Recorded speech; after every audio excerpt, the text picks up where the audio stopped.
इतिहास आपने पढ़ा है? इतिहास आपने पढ़ा है? अच्छा, अब मैं आपको दिखाई कि आपने क्या पढ़ा और क्या सीखा। अब मैं आपको टास्क देता हूँ, एनसीईआरटी में नहीं पढ़ते, आओ करके देखें। तो अभी तक आपने मार्क्स से पढ़ा, अभी तो थोड़ा सा आपको थोड़ा सा बोझ लगा होगा, यार मार्क्स तो ऐसी जटिल जटिल बातें करता है। हाँ, कुछ जगह तो है, बहुत बड़ा फिलोसफर है भाई, तभी पूरी दुनिया याद करती है, कोई सामान्य कारण था।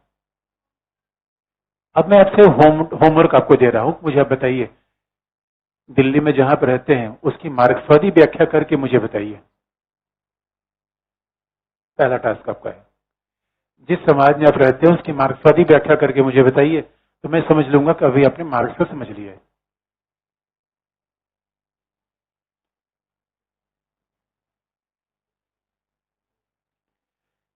अच्छा, एप्लीकेशन आपके एग्जाम का सबसे इंपॉर्टेंट एलिमेंट क्या है? एप्लीकेशन। तो भाई आपने क्या सीखा, मुझे कैसे पता चलेगा? अपने मार्क्स को पढ़ लिया, मुझे बताइए कि आप आसपास इसको कैसे अप्लाई करेंगे, how you will apply marks.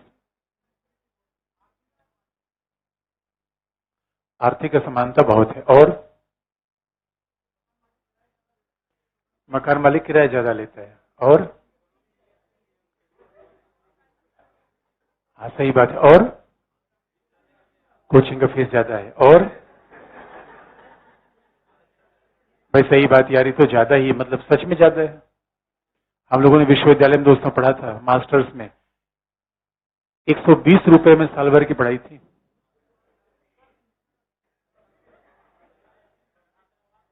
120 रुपए में, और मतलब ऐसे 100-150 रुपए हॉस्टल के लगते थे। अच्छा, और क्या व्याख्या की आपने? अच्छा, ये आरक्षण लेके बैठे हुए, ये मार्क्सवाद के खिलाफ है? अच्छा अच्छा, मतलब ये कैसे है?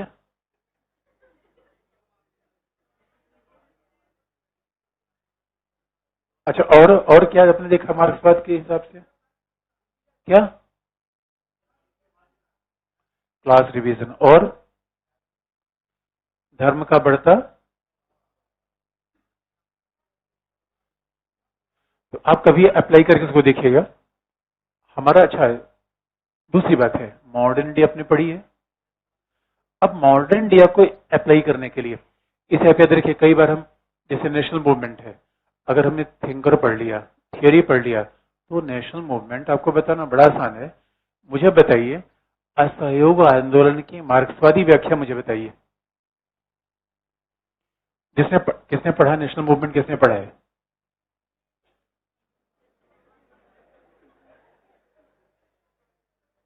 नेशनल मूवमेंट आपने पढ़ा है। अब मुझे बताइए, असहयोग आंदोलन की मार्क्सवादी व्याख्या क्या है?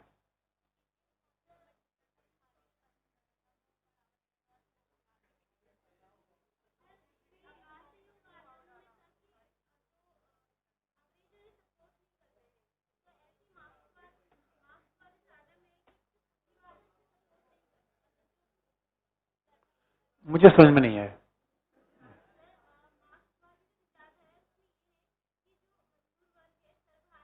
वो तो मैं समझ गया, असहयोग आंदोलन का एग्जाम्पल देके बताओ ना।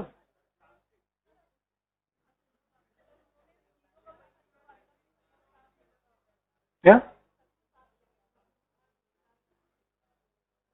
अच्छा, सभी को साथ लिया था।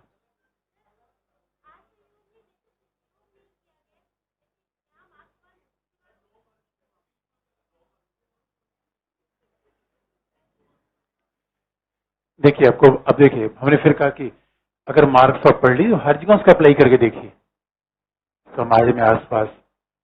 फिर हिस्ट्री आपने पढ़ी कि मार्क्स एप्लीकेशन बहुत ज्यादा है। पूरी मॉडर्न इंडिया में उदारवाद मार्क्सवाद यहीं पे डिबेट आता है, गांधीवाद। उदारवाद मार्क्सवाद गांधीवाद आपको पता है, हिस्ट्री आपको इतना इंटरेस्टिंग लगेगी नहीं, फिर आपको क्या लगेगा, हिस्ट्री केवल घटनाओं का पार्ट लगेगी आपको, और हिस्ट्री में घटना नहीं है, फिलोसफी हर जगह है। अब आप बताइए, वैसे लास्ट मौका है, कौन बताएगा? बताओ अब। क्या हाँ है, वो मुझे समझ में नहीं है, शोषक और शोषित का संबंध कहाँ था उसमें, असहयोग आंदोलन में? ये तो गांधीवादी तरीका था, मार्क्सवादी तरीका क्या था इसमें? गांधीवादी तरीका था, स्वदेशी को मार्क्सवादी मानते नहीं। अब आपको याद दिला दें, देखिए कैसे, कैसे बताओ तो आप। अच्छा अब आपने बता दिया, अब मुझे मौका दे दीजिए। अब आप सब लोग पूछ लिया। कहने का सीधा मतलब है, पॉइंट नंबर 1, मार्क्सवादी मानते हैं कि अंग्रेज बड़े पूंजीपति, गांधी छोटा पूंजीपति। नंबर 1, असहयोग आंदोलन की बात आप कर रहे हैं तो, और दोनों पूंजीपति भाई भाई हैं। गांधी क्या है, बहुत बड़ा बुर्जुआ है, ऐसा अंग्रेज मानते थे। मेरा विचार नहीं दोस्तों, भले गांधी राष्ट्रपिता है। दूसरा पॉइंट, मार्क्सवादी क्या करते थे, गांधी ने असहयोग आंदोलन इसलिए वापस लिया क्योंकि पूंजीपतियों और सामंतों के हित खतरे में आ गए थे। दूसरा पॉइंट, इसलिए गांधी का असहयोग आंदोलन पूंजीपतियों को बचाने के लिए था, न कि किसानों और मजदूरों की मुक्ति के लिए। चौथा, मार्क्सवादी मानते थे कांग्रेस बुर्जुआवादी पार्टी है, इसलिए अगर हमें साम्राज्यवाद, जिसे पूंजीवाद का विस्तारित रूप मानते हैं, अगर हमें साम्राज्यवाद से लड़ना है तो फिर हमें किसानों मजदूरों की पार्टी बनाकर उनके खिलाफ संघर्ष करना होगा। That is Marxist analysis of non cooperation movement. और ये हम एम एन रॉय में पढ़ेंगे भी। हमारे यहाँ एम एन रॉय मार्क्सिस्ट है, तो इंडियन थिंकर्स में पढ़ते हैं। उसी हिसाब से अगर आप इंडियन थिंकर्स पढ़ लिए तो नेशनल मूवमेंट को आप लगातार उसको अप्लाई करिए। डॉक्टर अम्बेडकर को पढ़ा, गांधी को पढ़ा, एम एन रॉय को पढ़ लिया, इसे आप देखेंगे थिंकर्स हमें हिस्ट्री को समझने में बड़ी मदद करते हैं। दूसरी बात, अच्छा आपने अभी तक इतिहास पढ़ा, इतिहास कैसे पढ़ते हैं, इतिहास है क्या, मुझे बताइए थोड़ा सा।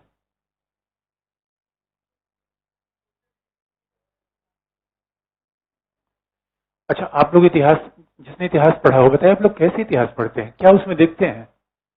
अच्छा इतिहास बदलता कैसे है। अच्छा मतलब इतिहास राज्य महाराजाओं की कहानी है, ये मतलब ऐसा इतिहास है। रूलर्स चेंज इन हिस्ट्री क्या होता है। अब देखिए, अब इस कॉन्टेक्स्ट में हम इसकी व्याख्या करेंगे। हमने 2-3 पॉइंट आपको बता दिया, पढ़ी हुई चीज को अप्लाई कैसे करते हैं, कहीं भी अप्लाई कर लीजिए। इसलिए हम बार बार को, अगर विषय को पढ़ के आपने अप्लाई कर लिया तो हमारा विषय बड़ा ही उपयोगी है इस मामले में। IR आप पढ़ के इंटरनल सिक्योरिटी में अप्लाई कर लीजिए, सोशल जस्टिस हमें पढ़ना ही पड़ता है, और थिंकर का इतना बड़ा रोल होता है। और आपको कभी भी गरीबी पर निबंध लिखने को आ जाए, मार्क्स का विचार एकदम छाप दीजिए, बस इन शब्दों का प्रयोग मत करिए, वर्ग संघर्ष, अतिरिक्त मूल्य ना, वर्गों ये नहीं करना है। बस हाँ, पूंजीवाद की विसंगतियों को बताना है, कैसे पूंजीवाद ने मानवता का विनाश किया हुआ, कैसे शोषण हो रहा है, तो अब जहां चाहे वहां यूज कर दीजिए। तो अब हम जरा मार्क्स से सिद्धांत पर फिर आ जाए। पहला, मार्क्स से सिद्धांत की बात करें, हेडिंग वही है, सामाजिक परिवर्तन। हेडिंग तो वही है, सामाजिक परिवर्तन।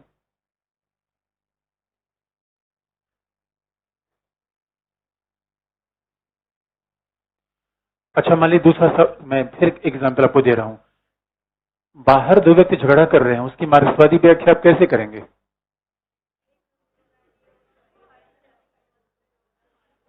बाहर दो व्यक्ति झगड़ा कर रहे हैं, उसकी मार्क्सवादी व्याख्या कैसे करेंगे।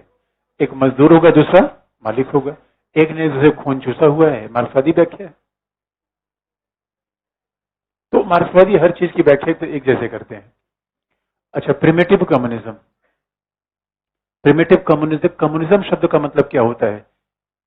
जहां पे पहले कम्युनिज्म शब्द को देखें, communism means absence of private property, जहां पे प्राइवेट प्रॉपर्टी ना हो।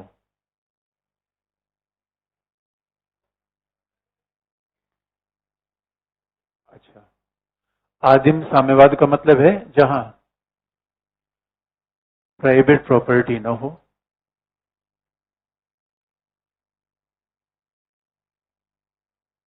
अब दिख रहा है।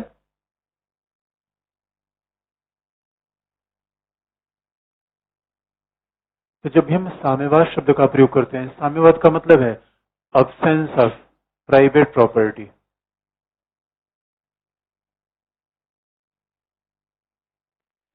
जहां प्राइवेट प्रॉपर्टी ना हो वो आदिम साम्यवाद है। प्राइवेट प्रॉपर्टी का मतलब किसी का बैंक अकाउंट नहीं हुआ, किसी की अपनी जमीन नहीं होगी, किसी की फैक्ट्री नहीं होगी, बाकी रहने घर होंगे। और इतिहास में अगर प्राइवेट प्रॉपर्टी देखना है तो अभी अंडमान अब चले जाइए, अंडमान में अभी भी कई ट्राइबल कम्युनिटी है, नॉर्थ ईस्ट में कई ट्राइबल कम्युनिटी है जहां पे प्राइवेट प्रॉपर्टी जैसा कोई विचार ही नहीं है, न किसी का अपना कोई घर है, मतलब सामूहिक घर है, लैंड कॉमन है। यही साम्यवाद की अवस्था है। और याद रखिए, नहीं जहां प्राइवेट प्रॉपर्टी नहीं होगी तो प्राइवेट प्रॉपर्टी नहीं तो न कोई मकान मालिक, न कोई किराएदार, न कोई जमींदार, न कोई किसान, और न कोई पूंजीपति, और न ही कोई मजदूर। इसे private property, absence of private property means absence of class. There will be no class in society. Communism का दूसरा मतलब है जहां समाज वर्गों में विभाजित न हो। पहला, जहां निजी संपत्ति न हो। अच्छा, निजी संपत्ति का तो और मतलब हो जाता है, प्राइवेट प्रॉपर्टी शब्द ज्यादा सटीक है कि जहां प्राइवेट प्रॉपर्टी न हो, पहला, जहां समाज वर्गों में विभाजित न हो, दूसरा, that is sign of communism, तीसरा,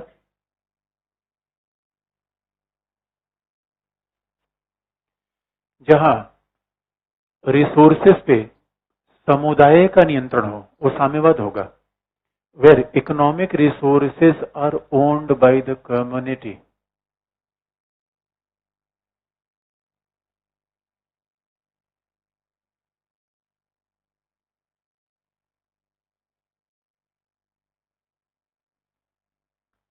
जहां आर्थिक संसाधन समुदाय, जहां आर्थिक संसाधनों पर समुदाय का नियंत्रण है, वो साम्यवाद है। Where economic resources is owned by the community, that is a communism.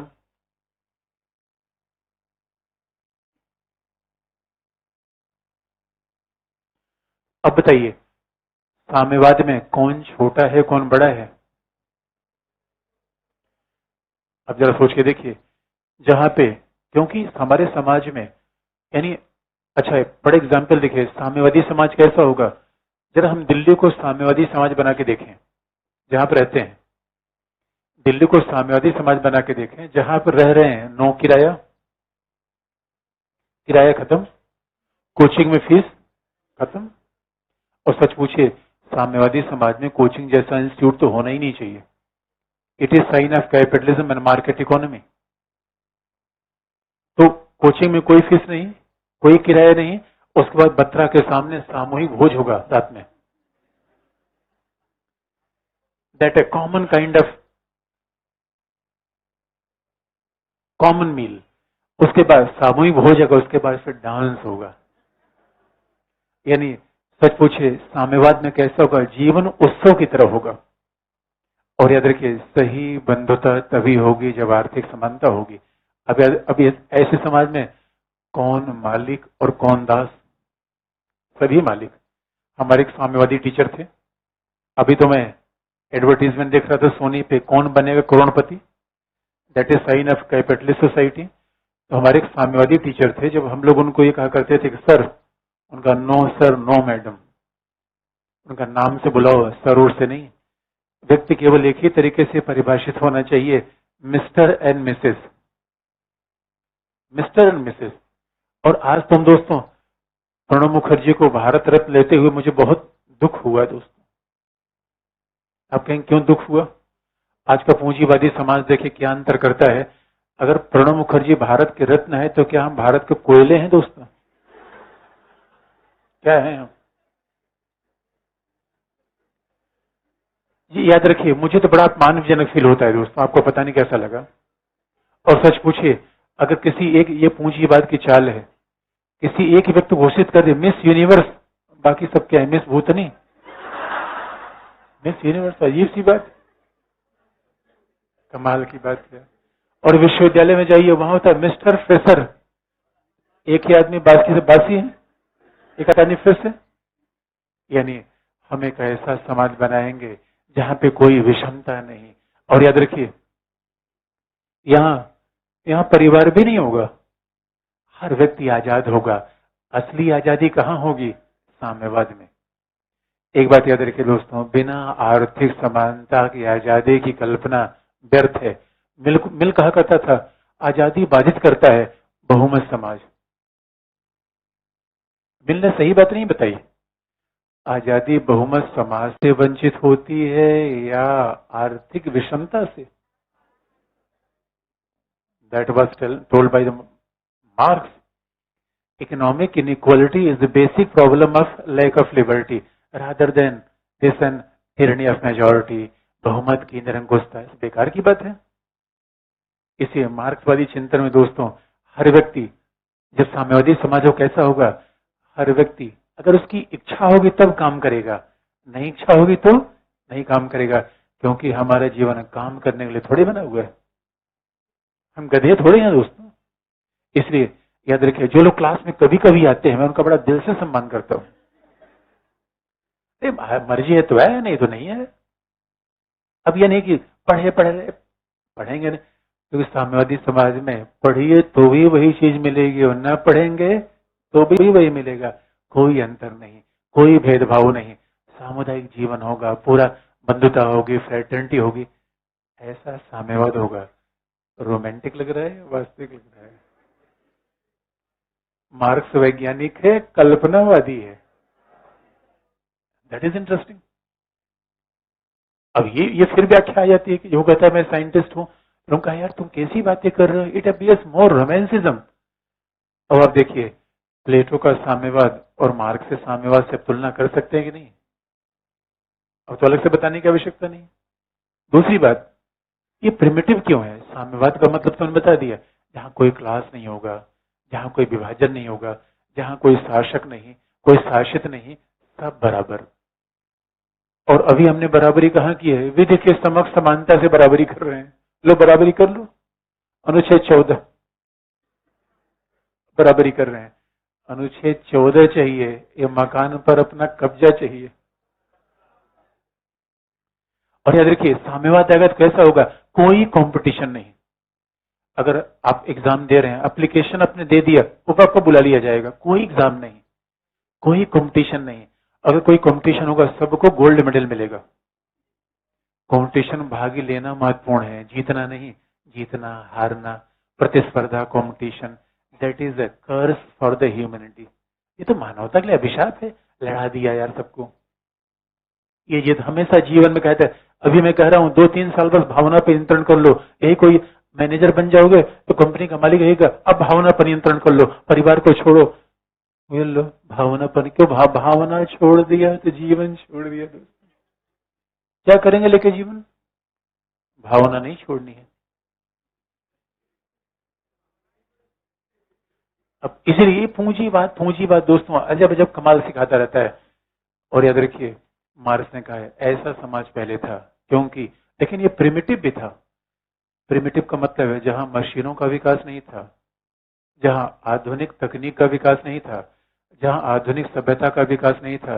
यानी society was more like a tribal society. समाज कैसा था? ट्राइबल। और कहा जाता है कि मॉर्गन एक राइटर थे जिन्होंने किताब लिखी थी एंशिएंट सोसाइटी। मॉर्गन के इसी विचार को मार्क्स ने ले लिया था। मार्क्स ने कहा था वंस अपॉन टाइम ऐसा समाज था। लेकिन दोस्तों, इस समाज की शांति ने, ये मामला मार्क्स इतिहास की व्याख्या ऐसे शुरू होती है जैसे रोमांटिक मूवी। पहले हीरो हीरोइन के बीच बड़े अच्छे संबंध है, उसने विलन कूदा, और दोस्तों अब विलन कूद रहा है। लेकिन ये समाज की शांति कैसे भंग हो गई? अगला इतिहास की अगली व्याख्या, दास्ता का युग। हेडिंग लिखिए, वैसे लिखिए, आपकी मर्जी है। भाई इतिहास की व्याख्या हम कर रहे हैं।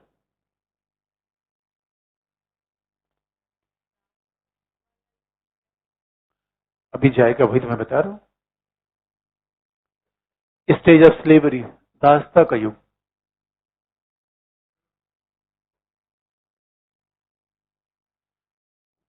तो पहला, दास युग में पहली बार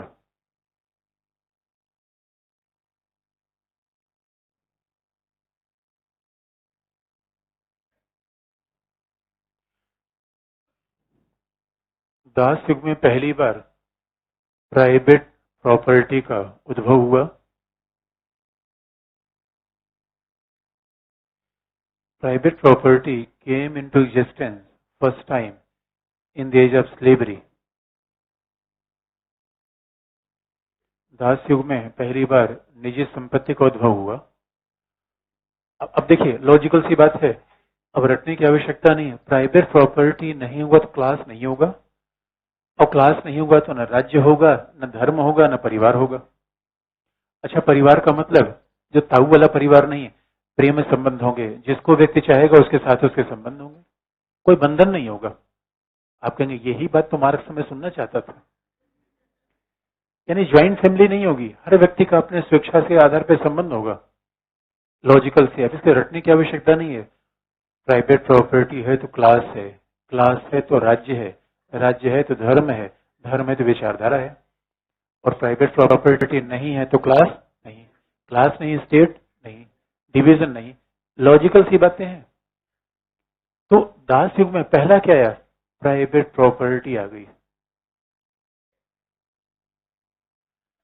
अब जैसे प्राइवेट प्रॉपर्टी आई, समाज क्लास में बढ़ गया। अभी लॉजिकल रटने की आवश्यकता नहीं है। प्राइवेट प्रॉपर्टी आई, समाज क्लास में बढ़ गया, और क्लास क्या था? पहला मास्टर और दूसरा स्लेव। और जैसे क्लास में सोसाइटी बटी, वैसे ही राज्य का निर्माण किसने किया? मास्टर्स ने। राज्य का निर्माण मास्टर ने कर लिया, और इसी शासक वर्ग ने राज्य का निर्माण किया, सरकार का निर्माण किया, धर्म संस्कृति विचारधारा का निर्माण किया। किसके शोषण के लिए? स्लेव।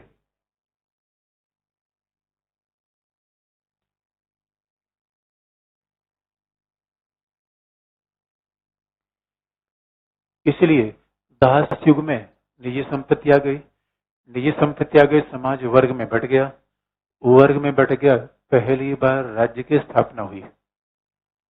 इसलिए मार्क्सवादियों ने, कल हमने आपको राज्य के बारे में बताया था, मार्क्सवादियों ने कहा कि राज्य इतिहास के विशेष क्रम पर उत्पत्ति हुई। State is not a divine institution like Hegel. राज्य समझौते से नहीं बना, ये डिवाइन नहीं है, बल्कि शोषण का यंत्र है, जो इतिहास के विशेष विकास के चरण में पैदा हुआ, जब समाज दो वर्गों में विभाजित हो गया। Mean society was divided into opposite classes. जब समाज दो वर्गों में बट गया तो स्वाभाविक तौर पर इतिहास विषमता पैदा हो गई, और शोषण किसका होने लगा? दासों का।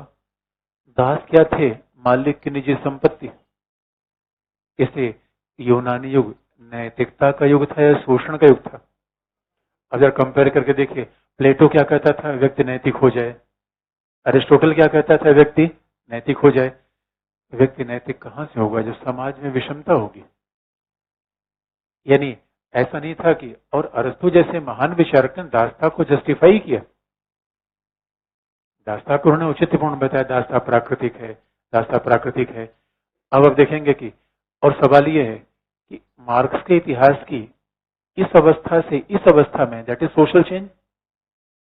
और व्हाट इज सोशल चेंज? दो वर्ग के बीच का संबंध।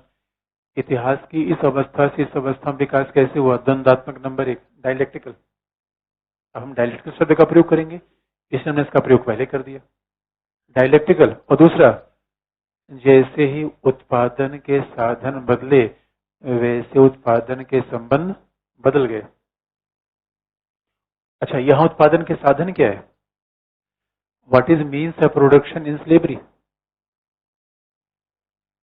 उत्पादन जो करेगा वही उत्पादन का साधन होगा। तो क्या है? दास ही उत्पादन के साधन थे।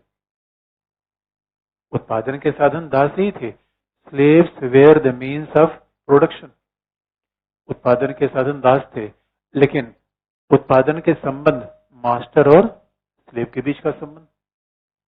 अब बताइए, क्लास के बीच का संबंध सहयोगी होगा या संघर्ष वाला होगा, शोषणकारी होगा या पूरक होगा, इसका लोकतांत्रिक परिवर्तन होगा या वर्ग संघर्ष से परिवर्तन होगा, अगला पॉइंट।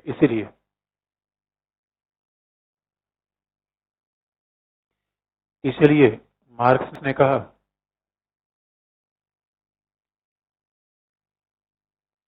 कि अभी तक का इतिहास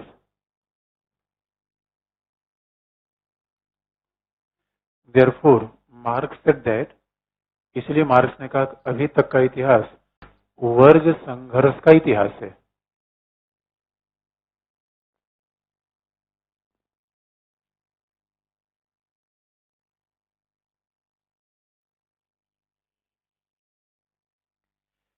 इसलिए मार्क्स ने कहा कि अभी तक का इतिहास वर्ग संघर्ष का इतिहास है।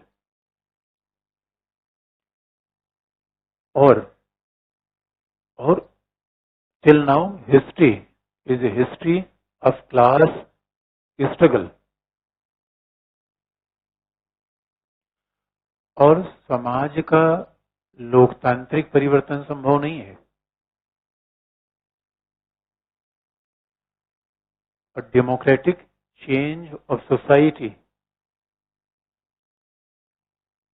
is not possible. Democratic change of society is not possible. समाज का लोकतांत्रिक परिवर्तन संभव नहीं है, बल्कि वर्ग संघर्ष, क्लास स्ट्रगल,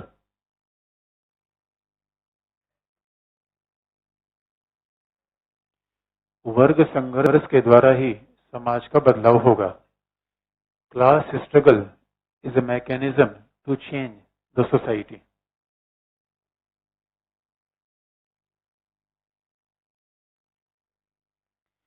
वर्ग संघर्ष के द्वारा ही समाज का बदलाव होगा। अब देखिए, यहीं से इतिहास की व्याख्या शुरू हो गई। अब आप देखेंगे कि लेकिन मीन्स ऑफ प्रोडक्शन बदलते हैं। और एक बात याद दिला दें, इतिहास की आर्थिक व्याख्या है आध्यात्मिक, यही तो हीगल से फर्क है। यानी मार्क्स का समाज और इतिहास आर्थिक रूप में आगे बढ़ता है, और जब आर्थिक रूप में व्याख्या हुई तब इसी को कहते हैं ऐतिहासिक भौतिकवाद। This concept is known as a historical materialism. भौतिकवादी क्या है? आर्थिक व्याख्या। इतिहास की आर्थिक व्याख्या क्या है? Historical materialism. यही आर्थिक व्याख्या है। आर्थिक व्याख्या का मतलब means of production change, relation of production change. अब देखिए तीसरा स्टेज, तीसरा फ्यूडलिज्म।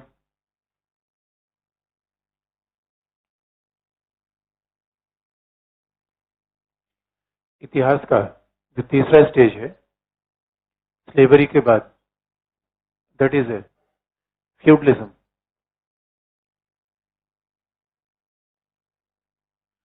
सामंतवाद, फ्यूडलिज्म। अब देखिए इसकी आर्थिक व्याख्या कैसे हुई?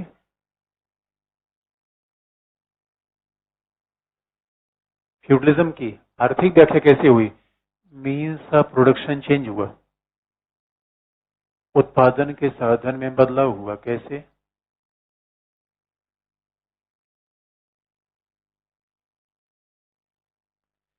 मीन्स ऑफ प्रोडक्शन अब दास नहीं रहा, जमीन हो गई, land. Therefore, the term feudalism is derived from the feud. Feud means a patch of land. Feudalism शब्द सामंतवाद शब्द ही भूमि से बना हुआ है। तो मीन्स ऑफ प्रोडक्शन यहां क्या बदल गया? Land, feud. अच्छा, दास युग में मीन्स ऑफ प्रोडक्शन क्या था? दास, slaves were the means of production. इसे दासों से खूब काम कराया गया और काम करा के अपना फायदा किया गया।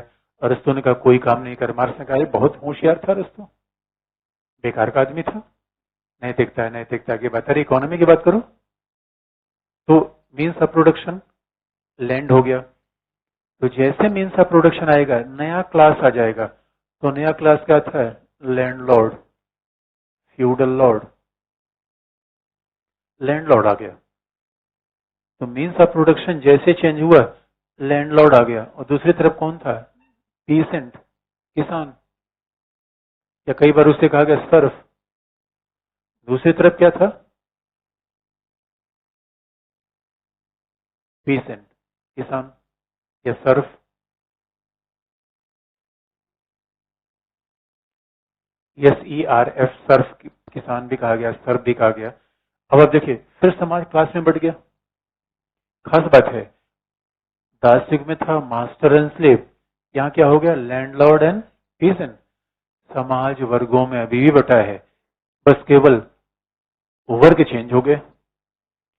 अब इसलिए अच्छा आपको बता दें, अब देखिए अगर इसी बात को हम फिर से बोल दें, अगर हम कहें कि means of production leads to change in relation of production, क्या ये बात कही जा सकती है?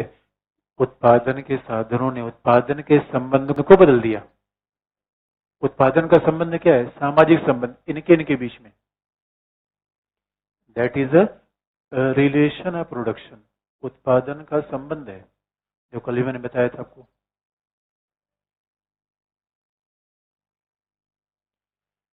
मीन्स ऑफ प्रोडक्शन जैसे चेंज हुआ, रिलेशन ऑफ प्रोडक्शन चेंज हो जाएगा।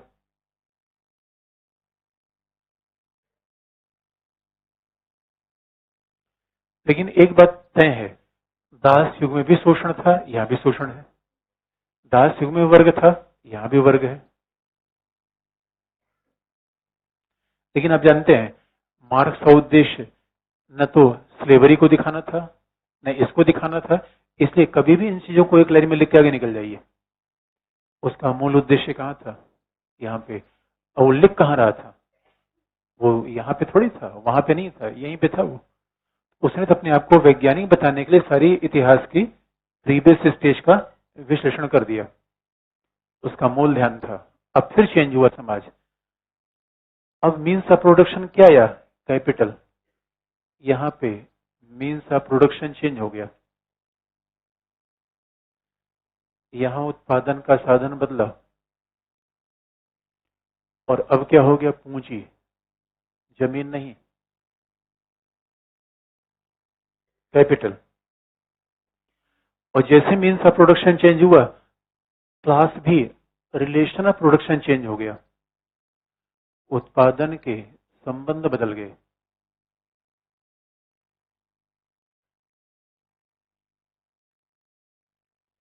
जैसे मीन्स ऑफ प्रोडक्शन चेंज हुआ, रिलेशन ऑफ प्रोडक्शन चेंज हो गया। रिलेशन ऑफ प्रोडक्शन कैसे चेंज हुआ? एक तरफ बुर्जुआजी, कैपिटलिस्ट, दूसरी तरफ प्रोलेटरेट। यहाँ उत्पादन के संबंध क्या थे? दास युग, सामंतवादी युग में लैंडलॉर्ड और पीसेंट। यहाँ पे उत्पादन के संबंध क्या बन गए?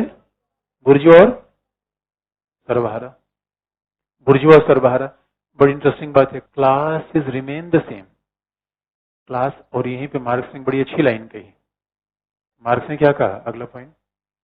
अब आप देखिए कैसे मीन्स ऑफ प्रोडक्शन, कैसे रिलेशन ऑफ प्रोडक्शन को चेंज कर रहा है। यही तो इतिहास की व्याख्या है। अब बताइए, ये इतिहास की भौतिकवादी व्याख्या है या नहीं? पहला, मार्क्सो वैज्ञानिक कहा जाए या ना कहा जाए, दूसरा, व्हाट इज सिस्टमेटिक एक्सप्लेनेशन। इतिहास की बिल्कुल वैज्ञानिक व्याख्या की कि कैसे भौतिक तत्व बदल रहे हैं एक क्लास दूसरे क्लास को, और कैसे प्राइवेट प्रॉपर्टी समाज को बदल रही है। That is a highly scientific interpretation of marks. अभी तक किसने किया नहीं था। लेकिन जो उसने महत्वपूर्ण बात क्या कही? पहला, आपको याद होगा हमने दो चीज बता दिया, इंग्लैंड का इकोनॉमी, जर्मनी का हेगल, हेगल का दर्शन।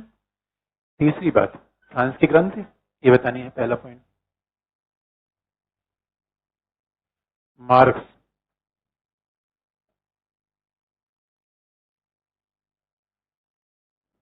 मार्क्स ने कहा कि अभी तक केवल, अच्छा मंडे से आपकी क्लास रिमेन 9 o'clock, मंडे से आप क्लास 9 बजे से ही रहेगी। तो मार्क्स ने कहा वो क्लास अलग है, 9 o'clock से रहेगी, और फिर हमें समय मिलेगा फिर हम 8:30 कर देंगे। क्या लिखा आपने? ये फ्लेक्सिबल रहेगा। क्या लिखा आपने?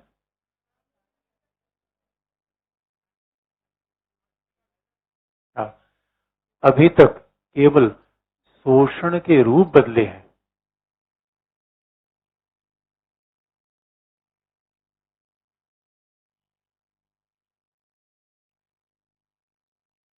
Marx said that till now only the forms of exploitation is changed. शोषण के रूप बदले हैं, शोषण समाप्त नहीं हुआ।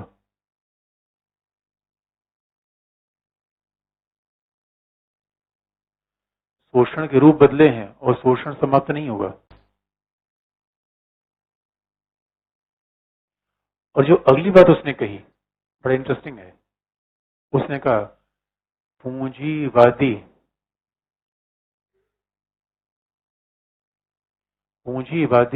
समाज, पूंजीवादी समाज अपने के पहले के समाजों से ज्यादा प्रगतिशील है।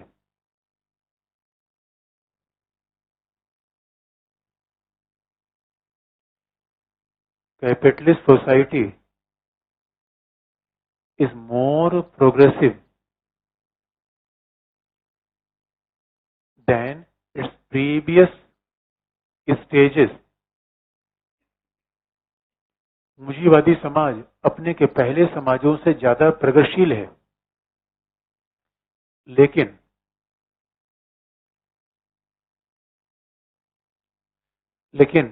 पूंजीवादी समाज का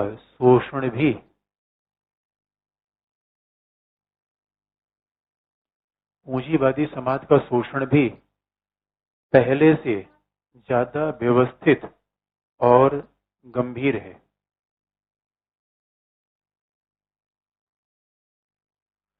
But exploitation of capitalism is more, पूंजीवादी समाजों का शोषण पहले से ज्यादा गंभीर और व्यवस्थित है। The exploitation of capitalism is more systematic and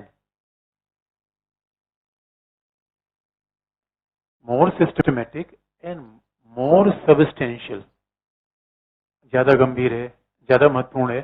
अच्छा, इन दोनों बातों में आपको विरोधाभास लगा या नहीं लगा?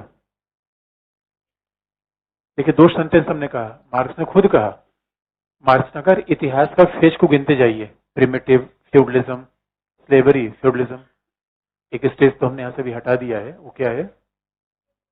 स्लेवरी, फिर फ्यूडलिज्म। कैपिटलिज्म ज्यादा प्रगतिशील है या ये? क्यों? मार्क्स ने कहा इट इज मोर प्रोग्रेसिव।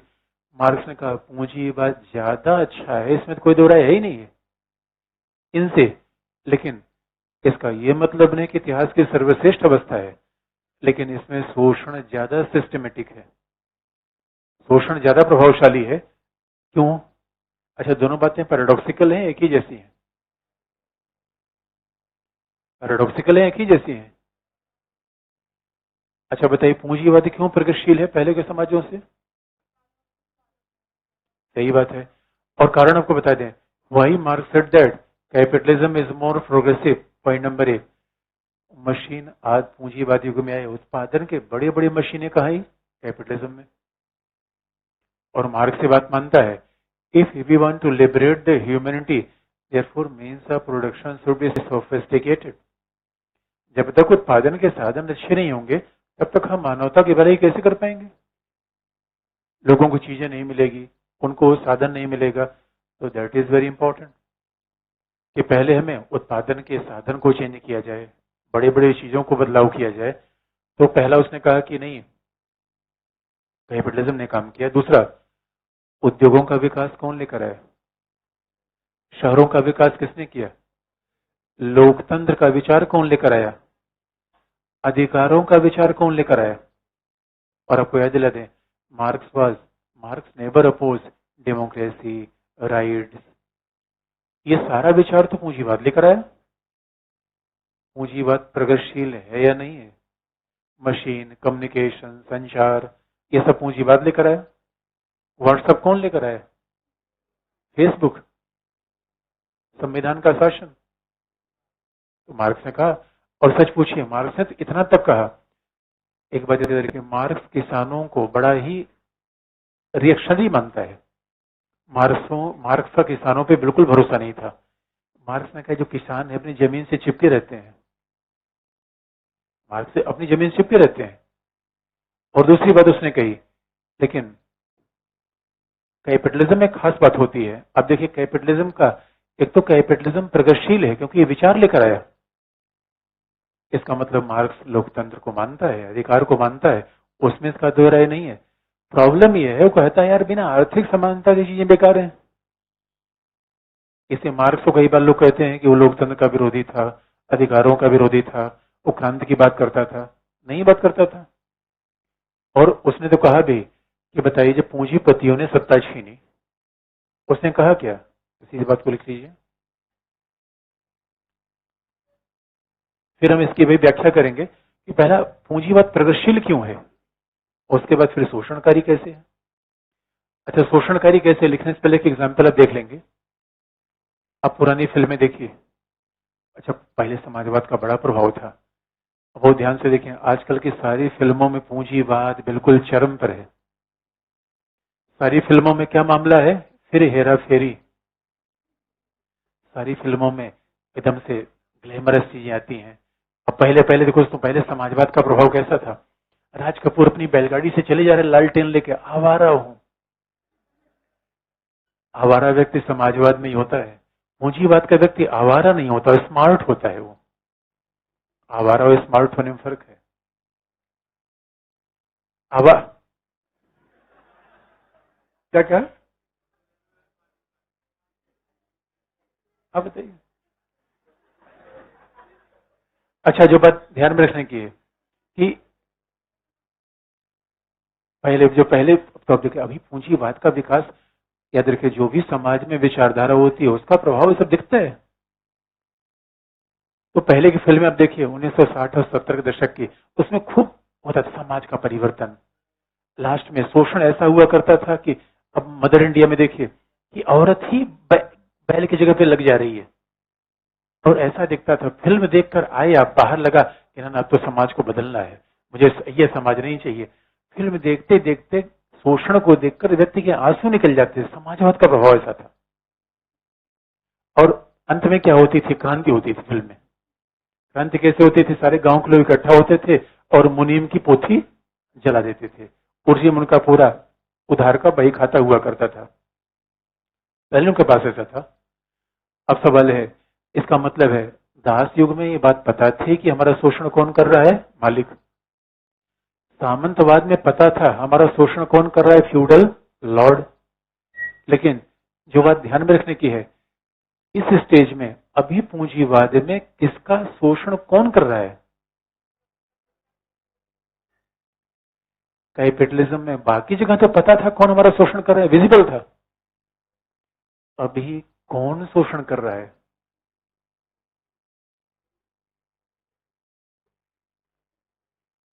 एक बार वो ध्यान से देखिए, अभी शोषण का लेयर है क्योंकि शोषण सिस्टमेटिक हो गया, संवैधानिक हो गया, इंस्टीट्यूशन बना दिया हमने, ये संस्थाएं बना दी। और लोग समझ ही नहीं पा रहे कि शोषण हो कहां से रहा है। And that is a systematic, that is systematic. तो मार्क्स ने क्या कहा, अगला पॉइंट। मार्क्स के विचारों पर हेडिंग अगर डालना हो तो लिख लीजिए पूंजीवाद का विश्लेषण, हेडिंग चेंज कर लीजिए। अगर हेडिंग अब लिखना ही चाहते हैं, बहुत लंबा हेडिंग इस बार हो गया। अगला हेडिंग है पूंजीवाद का विश्लेषण या पूंजीवाद का विनाश। विश्लेषण के विनाश ज्यादा सही, मार्क्स विनाश में ज्यादा विश्वास रखता है। डिस्ट्रक्शन ऑफ कैपिटलिज्म, पूंजीवाद का विनाश। मार्क्स ने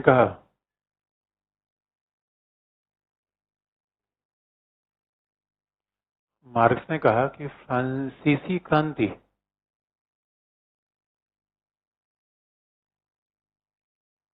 French revolution,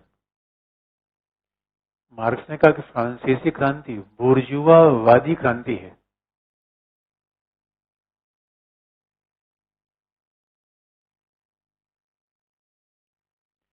Marx said that French Revolution is a bourgeoisie revolution. Marks ने कहा कि फ्रांसीसी क्रांति बुर्जुआवादी क्रांति है, जहां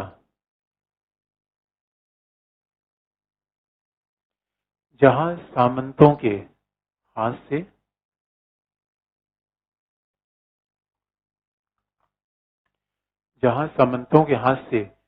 पूंजीपतियों के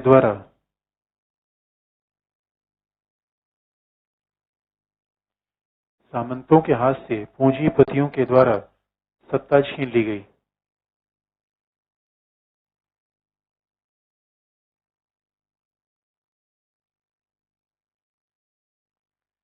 जहां सामंत के द्वारा पूंजीपतियों से सत्ता छीन ली गई। मार्क्स के विचारों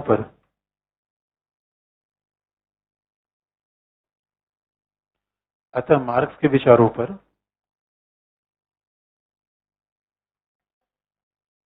फ्रांसीसी क्रांति का अत्यधिक प्रभाव है।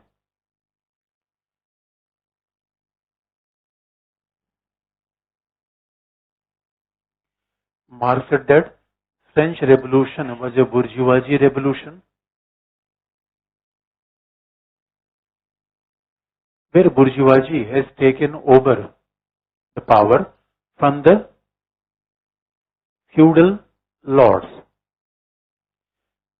Therefore, Marx was highly influenced by the French revolutionaries. तो वो फ्रांसीसी क्रांतिकारियों से बड़ा प्रभावित था। अगला,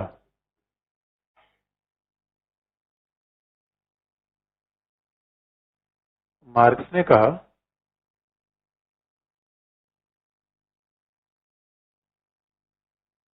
कि पूंजीवाद ने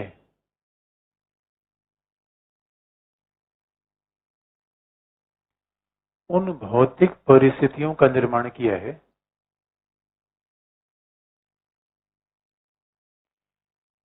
Capitalism has created those material condition underline और social life. पूंजीवाद ने उन भौतिक परिस्थितियों का निर्माण किया है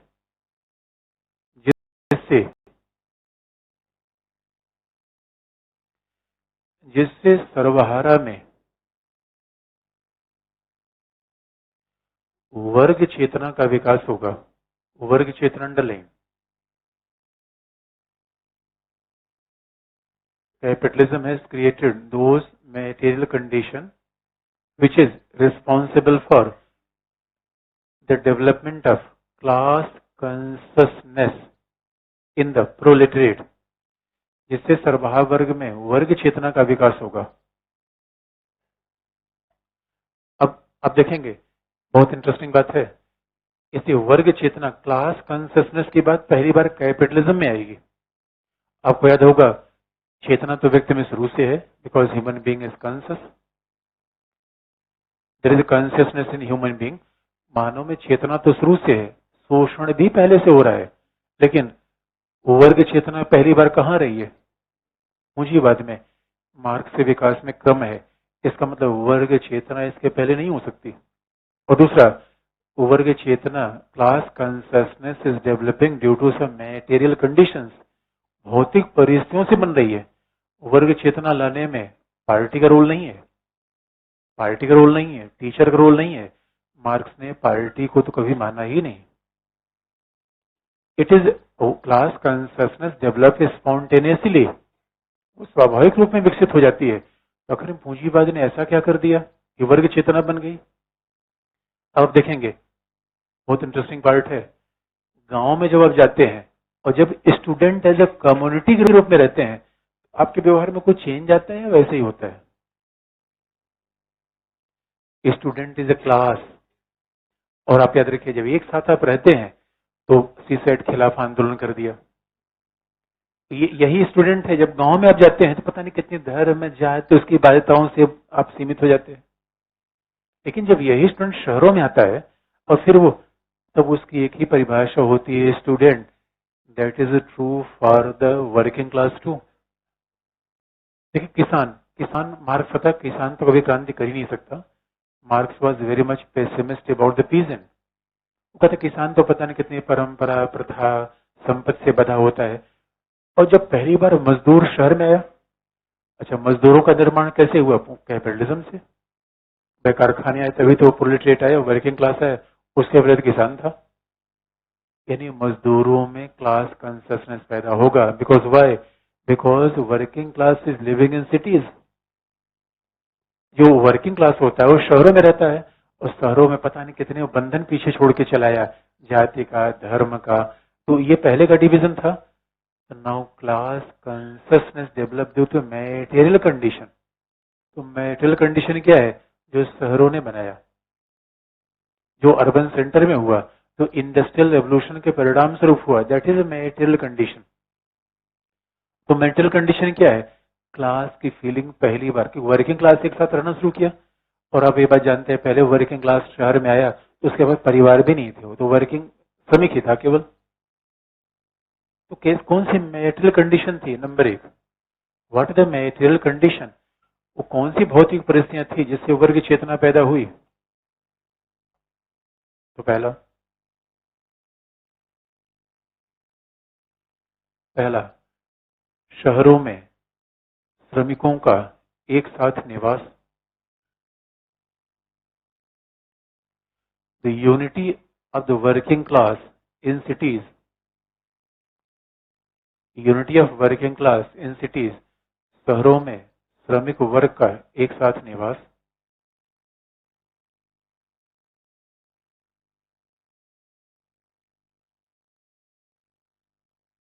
दूसरा, संचार संचार के बेहतर माध्यम, बेटर मीन्स ऑफ कम्युनिकेशन,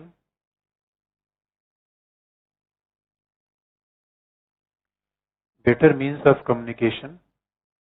और तीसरा तीसरा फैक्ट्री की उत्पादन प्रणाली,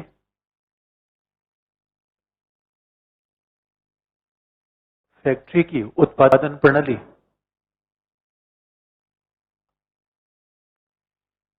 modern means of production, factory की उत्पादन प्रणाली मॉडर्न मीन्स ऑफ प्रोडक्शन। और अब देखेंगे फैक्ट्री की उत्पादन प्रणाली या कैपिटलिस्ट उत्पादन की खास बात होती है जिसने वर्ग चेतना पैदा की। कैपिटलिज्म में क्या होता है? पूंजीवाद में हमेशा ज्यादा से ज्यादा उत्पादन पर बल दिया जाता है। और ये बात आप जानते हैं, पूंजीवाद के उत्पादन का मूल उद्देश्य क्या होता है? More and more profit,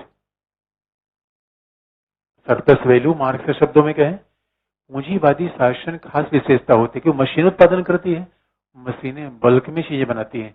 handicraft से कभी भी चीजें इतनी बड़ी मात्रा में नहीं बन पाई। आप देखेंगे पहले पहले हमारे यहाँ उत्पादन तरीका किसान, आज भी गांव में देख किसान खेती क्यों करता है? केवल अपनी आजीविका, बेचने के लिए नहीं है। बेचने वाला विचार ही कैपिटलिज्म ने पैदा किया।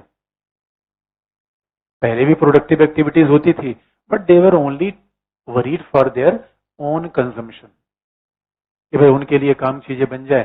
दे were not at all worried about anything else. बेचने का विचार, प्रॉफिट का विचार पूंजीवाद लेकर आया। और प्रॉफिट तब होगा जब ज्यादा प्रोडक्शन करेंगे। और ये बात आप याद रखिए, प्रॉफिट तब हम जब मजदूरी कम रखेंगे। मजदूरी कम रखेंगे तो मजदूरी कम होगी तो प्रोडक्शन ज्यादा होगा, कंजम्पशन कम होगा। भाई what is economic recession? Economic, अच्छा आपने सुना होगा कि भारतीय कार इंडस्ट्री में रिसेशन आ रहा है। तो कार की कमी है, खरीदने वालों की कमी है। खरीदता कौन है? भाई बहुसंख्या में कौन है? Working class. तो क्या होगा? मोर प्रोडक्शन लेस कंजम्पशन। यही पूंजीवाद की समस्या है। और दोस्तों मार्क्स ने ऐसा पूंजीवाद का पोस्टमार्टम किया कि शायद ही कोई किसी ने किया होगा। ये बात याद रखिए, मार्क्स ने पूंजीवाद की धज्जियां उड़ा के रख दी। पूंजीवाद की खामी देखना होता है, एक बार मार्क्स बाबा को हम फिर से याद करते हैं। जरा बताओ बाबा क्या तुमने कहा था पूंजीवाद के बारे में? तो मोर प्रोडक्शन लेस कंजम्पशन। तो जब उत्पादन कम होगा तो फैक्ट्री बंद होगी, फैक्ट्री में लोगों की छटनी होगी। जब उत्पादन कम होगा तो there will be even hire and fire policy of the workers, workers will be thrown away from the industry. उत्पादन कम है और उत्पादन कम है तो अंतिमता क्या होगा, उत्पादन और कम करना पड़ेगा, क्योंकि जो काम श्रमिक कर रहे थे उनको आपने नौकरी से निकाल दिया। और कैपिटलिज्म का सीधा तरीका ये है कि कर्मचारियों को भगा देता है, शॉर्टेज ऑफ वर्कर्स, तो less workers is means more profit. अंत में क्या होगा, there will be lockout in the factory, factory में क्या होगा, तालेबंदी हो जाएगी, लॉकआउट इन द फैक्ट्री हो जाएगी। और संयोग की बात है, जब फैक्ट्री में ताला बंद होता है तो उस समय संवैधानिक उदारवादी राज्य नहीं आता लोगों को खिलाने पिलाने के लिए, हड़ताल होगी जरूर आ जाएगा, धरना प्रदर्शन रोकने आ जाएगा, लोगों को खिलाने नहीं आएगा। और जो लॉकआउट होगा, अब सर्वहारा वर्ग के पास दो विकल्प है, या तो भूख से मर जाए या क्रांति करके मर जाए। इसलिए सर्वहारा वर्ग में अब क्या होगा, विकल्प दो है, मरना ही है तो क्यों न रेवोल्यूशन किया जाए। तो मार्क्स ने क्या लिखा, अगला पॉइंट,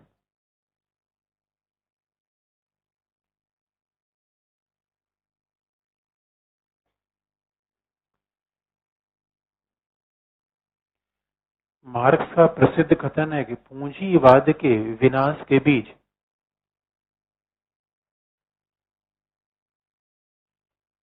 पूंजीवाद के विनाश के बीच स्वयं पूंजीवाद में निहित होते हैं। The seed of destruction of capitalism lies in the capitalism. पूंजीवाद के विनाश के बीच स्वयं पूंजीवाद में निहित होते हैं।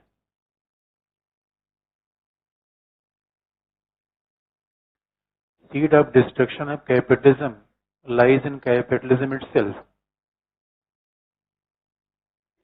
पूंजीवाद के विनाश के बीज स्वयं पूंजीवाद में होते हैं। अच्छा, ऐसा क्यों कहा उसने, ये पूंजीवाद का विनाश का बीज क्या है, what is the seed of destruction of capitalism, पूंजीवाद के विनाश का बीज कौन है, कौन कौन है, अरे वर्किंग क्लास, वर्किंग क्लास ही तो क्रांति कर रहा है, जो क्रांति करेगा वही तो पूंजीवाद का विनाश करेगा। वर्किंग क्लास, वर्किंग क्लास किसने पैदा किया, पूंजीवाद जिससे पैदा कर रहा है वही उसका विनाश करेगा। क्यों, और पूंजीवाद में वर्ग चेतना आ गई, वर्ग चेतना यानी वर्कर क्यों क्रांति करेगा, वेतन भत्ता बढ़ाने के लिए या पूरे उत्पादन पर अपना नियंत्रण के लिए, क्यों क्रांति करेगा, उत्पादन पर नियंत्रण के लिए, वेतन भत्ता बढ़ाने के लिए नहीं। ये क्लास कंसेप्शन कैसे होगा, इस अगला कम्युनिस्ट मैनिफेस्टो में, कम्युनिस्ट मैनिफेस्टो में लिखते हुए मार्क्स ने कहा,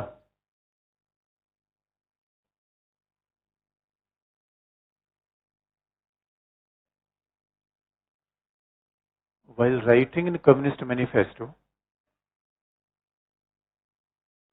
कम्युनिस्ट मैनिफेस्टो में लिखते हुए मार्क्स ने कहा कि मजदूरों के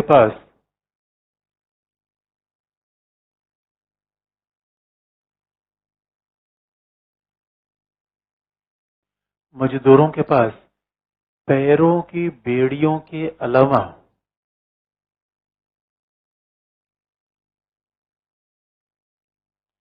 मजदूरों के पास पैरों की बेड़ियों के अलावा होने के लिए कुछ भी नहीं है।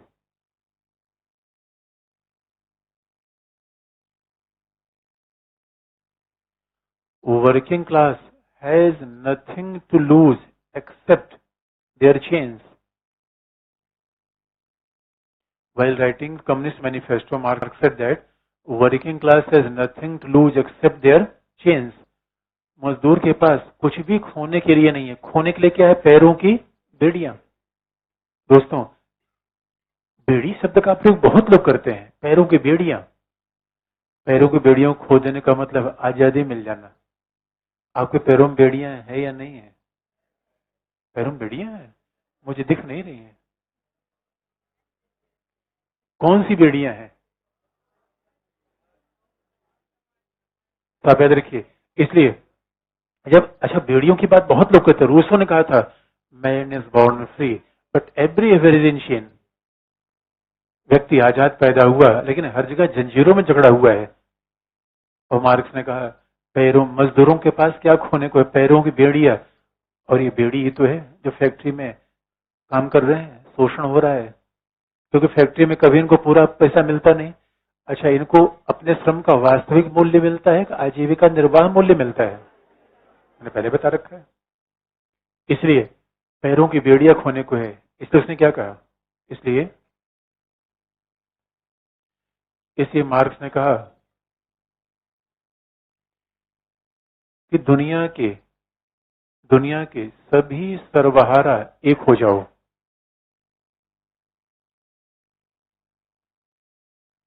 इसलिए मार्क्स ने कहा कि दुनिया के सभी सर्वहारा एक हो जाओ। Therefore, he said that proletariat from the entire world should be unite. दुनिया के सभी सर्वहारा एक हो जाओ।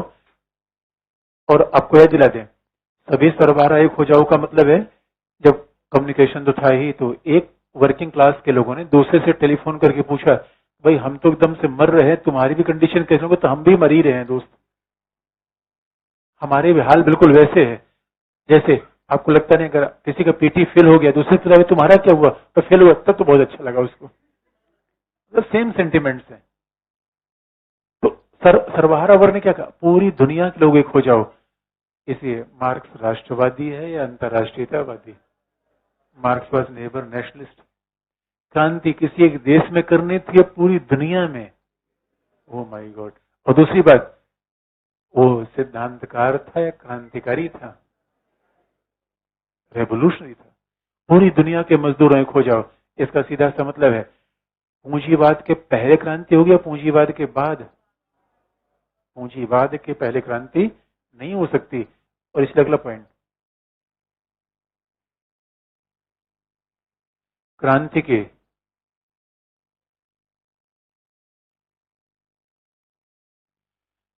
इसी विचार को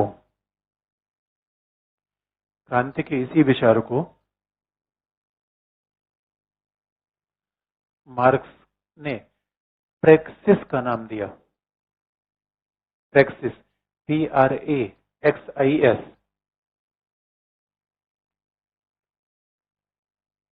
PRAXIS।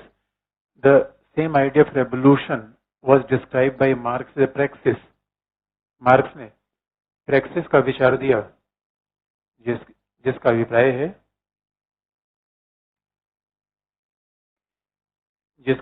है कि मार्क्स ने स्वयं 1864 में